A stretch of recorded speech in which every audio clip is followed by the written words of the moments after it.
Hi, I am Fabiola Camuti. I am senior researcher at Artes University of the Arts, and at Artes I work within the professorship Art Education as Critical Tactics, a group of people made of researchers, artists, artist educators who try to raise critical questions around the role of education in general and that of art education specifically.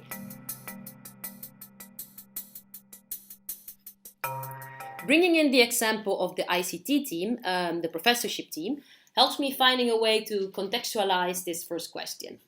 I'm not going to claim an answer to these and the following questions because I think they're quite important and broad issues that are raised here. And what I would rather like to do is to share some personal experiences to put these questions into perspective.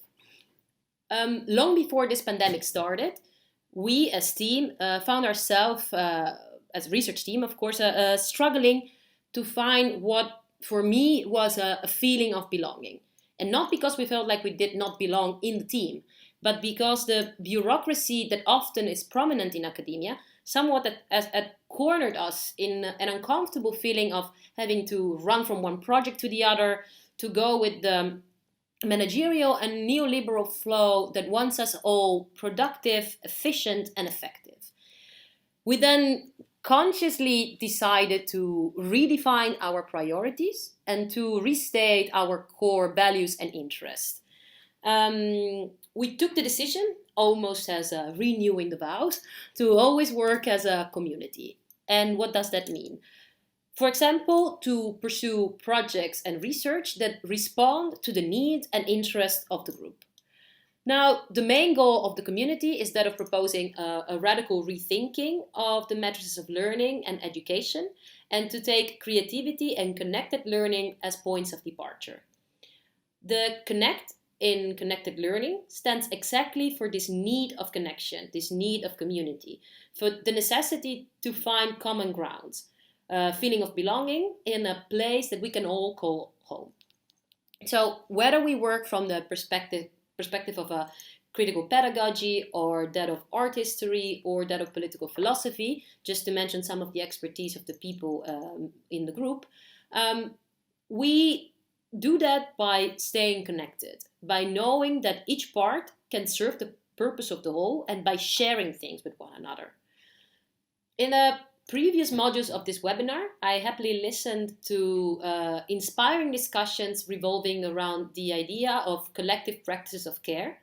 And I like that formulation very much, and I love the idea that we are lately engaging more and more into this kinds of conversation.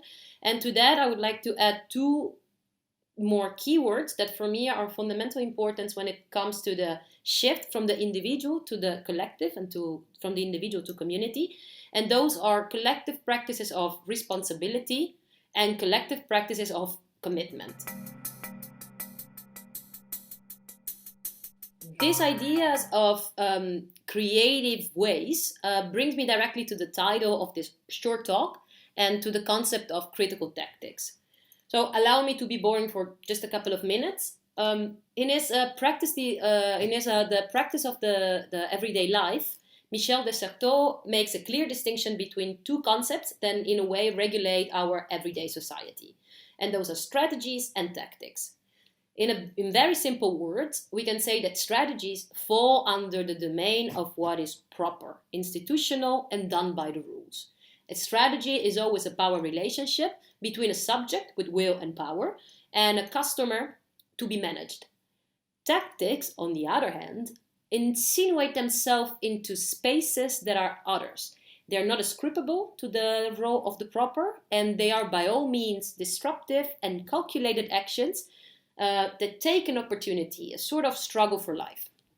So this pandemic, like every crisis before this, has showed us how specific strategies or institutional systems often fall apart, or at least substantially shake, when put in front of a critical situation such as the one we live in right now. And specifically referring to education, we have now seen like all the rules that we were all playing by are crumbling in front of us, leaving each and every one who is involved in educational experience to find new ways to adapt and reinvent the game. And I'm referring, for example, to all the rules, all the ways of testing, assessing, curriculum building, syllabus. What we actually have seen has been not a system of rules put back into place, but rather a movement of teachers and students, an actual community of learners joining forces to retrieve that feeling of collective, to keep alive the vital force of learning despite all the undeniable difficulties we all had. When schools closed down, what was left was exactly that community. They kept schools alive. So those creative ways are already there. They are, in my opinion, exactly those tactics I was referring to earlier. Those reactionary actions that are able to operate in the in-between spaces left by all the rules and systems developed by policymakers and managerial institutions. Reclaiming those spaces can bring distributed people together, even when they are apart, because of a shared need, a sense of belonging, and why not, a common goal. Which brings me to the next question.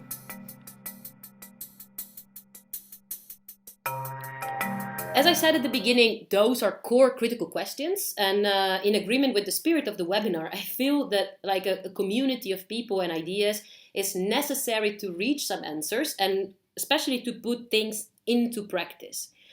However, a lot has happened in the past few months, and some unexpected gems have showed themselves in the form of a long-distance collaboration. Um, Something else that has happened in this month is this reiteration of the rhetoric of the normal.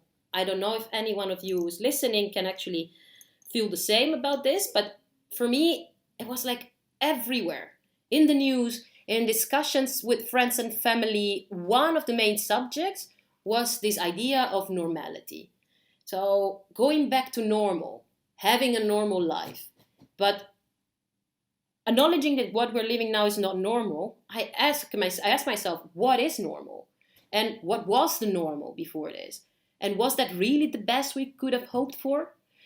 So one of the main projects we work on at the ICT is a project called No School, a project that stands exactly as critique to normality, a way of challenging the historically formed and normal concepts of school and disciplines in a society that is already in transition.